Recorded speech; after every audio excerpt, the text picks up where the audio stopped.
So there's just a bit of a heads up. We'll start in about 30 seconds for the Have Your Say.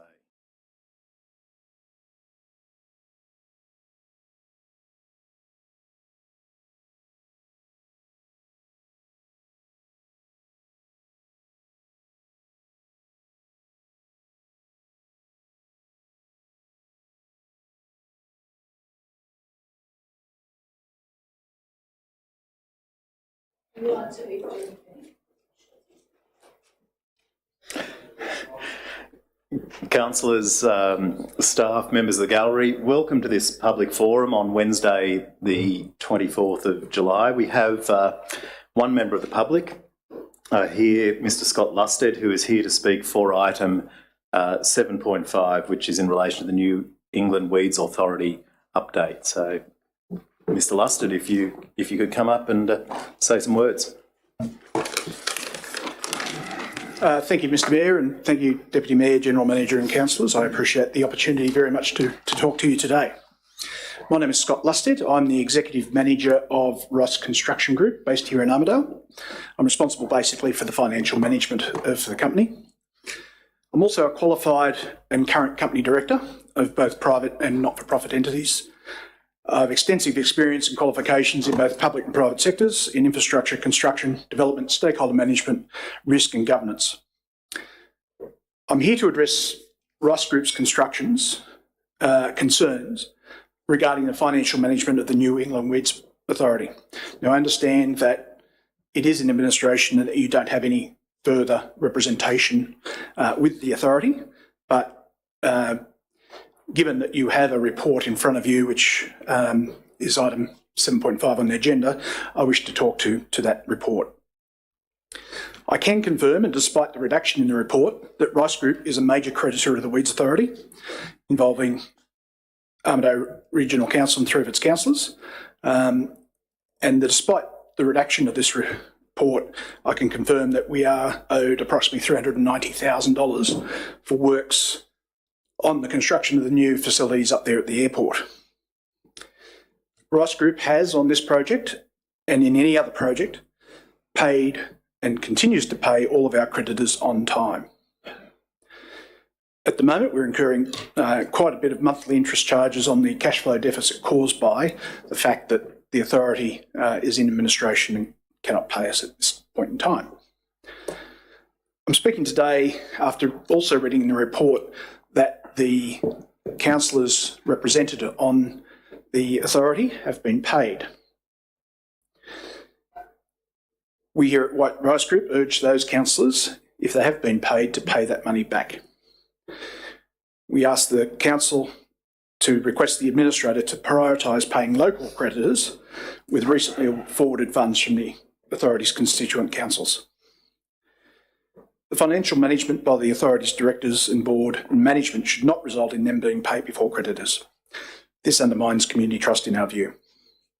Indeed, as a company director in the private sector, I am subject to extreme and quite stringent regulations and accountability. I'm required to act in the best interest of the company and its creditors, particularly during financial distress or insolvency. Failure to do so can result in serious consequences, including personal liability for debts incurred, disqualification from directorships, and even criminal charges for insolvent trading. Applying these principles to public sector governance, in our view, is imperative, as it ensures financial management and protects the interests of all stakeholders, including creditors, employees, and the broader community. We urge transparency and accountability in financial disbursements during the dissolution of the Weeds Authority.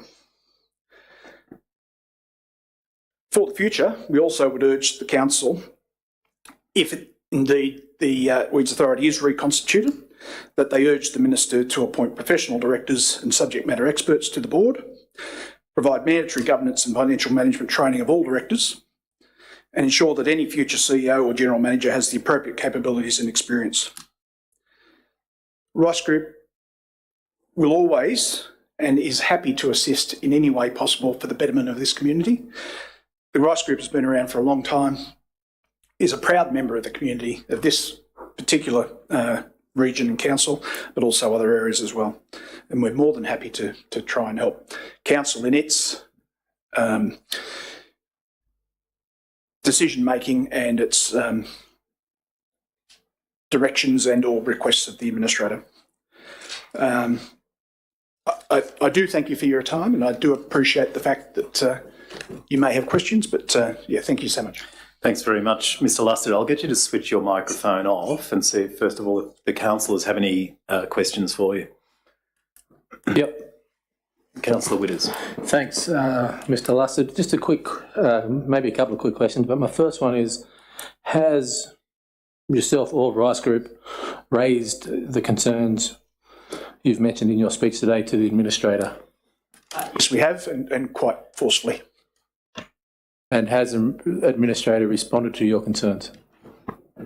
Yes, he has, and he's indicated that he will pay us as soon as he is possibly able to.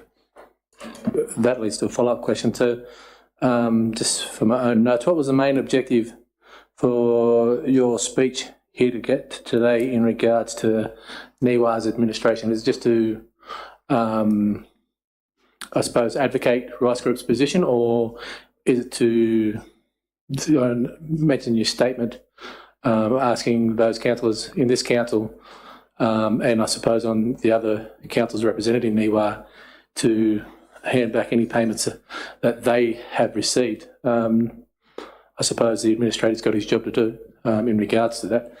So just back to my second question is, what was the main objective for your speech here today? Three main objectives. One is to bring to your attention the fact that we are a major creditor of the NIWA, and that we urge Council to ask the administrator to be diligent in the payment of any local creditors that are owed money. Secondly, it is to urge Council, if in fact the authority is reconstituted, that any future representation by Armidale Council has the appropriate skills and abilities and governance in place. And thirdly is to just bring to your attention that the directors or councillors that have been paid, we believe should pay that money back because of the fact that there are local creditors, people that have spent their hard-earned money contracting to NIWA, have not been paid. So those three. Thank you. Any other councillors? Any questions? Councillor O'Connor. Look, I don't have a question. I'm one of those councillors you're referring to, and I would really like to thank you, and I agree with. I have to think about one of them, but generally speaking, I think you're absolutely on right. There needs to be a thorough review, but I might note I've contacted the administrator, but he's not contacted me back. Okay. And just for clarity there, Mr. Lusted, you're not suggesting that councillors shouldn't be paid. It's a priority. It's about priorities, is it? You're advocating that it should be the external creditors first, and then, if you like, the directors / councillors. Yes, I'd like to think that the administrator would prioritise creditors over directors or councillors, yeah, as would happen in the private sector. Okay. Mainly for transparency and good governance. Thank you. All right, councillors, any further questions? No. Thank you, Mr. Lusted. I'll let you take your leave. Councillors, members of the gallery, we will just have a 6-minute break and then the ordinary council meeting will start.